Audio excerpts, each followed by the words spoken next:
If you go to the US or the UK or most European countries, they have zip codes which are usually granular down to building level. So those are the sorts of things where I think a crisis like the virus has forced the government to try and work out how to solve.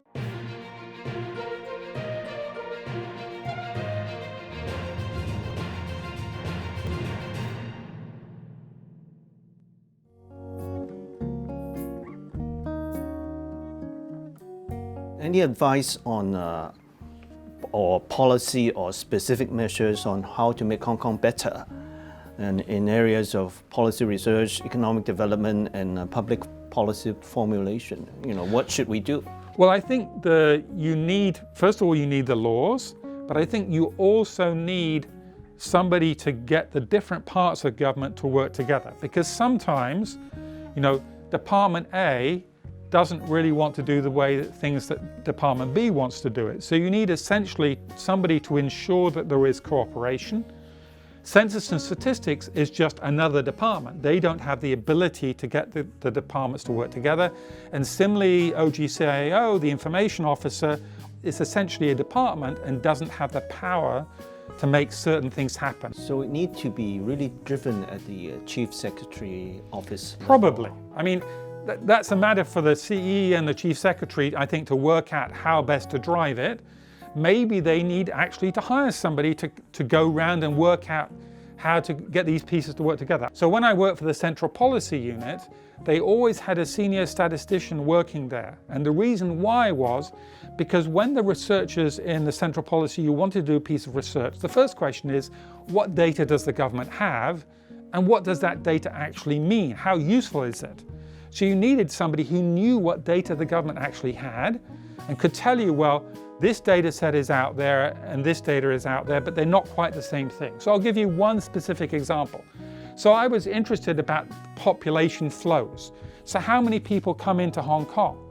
So the obvious source is Immigration Department, right? Because they in theory know how many people are going through all the border checkpoints. But actually for the airport, the Civil Aviation Department also has data because they know how many people land on every plane that's coming in.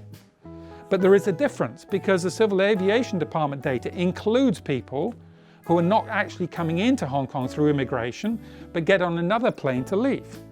So you have to know how the pieces fit together.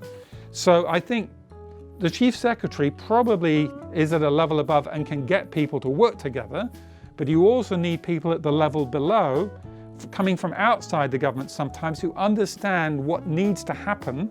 What sort of data do we need to match? What data might be useful? So it's not just for academics. So sometimes academics are rather dismissive of commercial needs, but it's important to understand that data may be important for government policies, it may be important for academic research, but it also may be very important for business reasons. So for example, one of my favorite phone apps is CityMapper.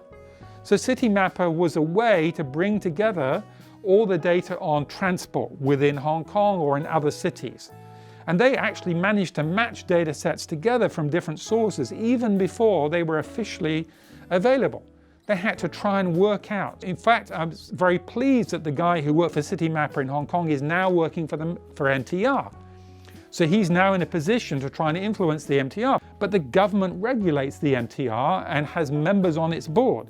So clearly you would expect the MTR to be very cooperative in making the data open. So I think, you need the Chief Secretary and the CE to be pushing us from above, but you also need the people at the level below to work out, what needs to be brought to the attention of the Chief Secretary, which are the problems which need to be resolved, and where do you need to knock heads together to get government Department A and B to work together and reach a compromise as to how the data should work. Okay.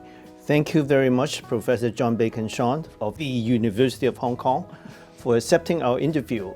And we certainly hope that Hong Kong would move towards the right direction in future. Now Hong Kong is sort of settling down. Thank you very much, Professor Bacon-Shone. My pleasure.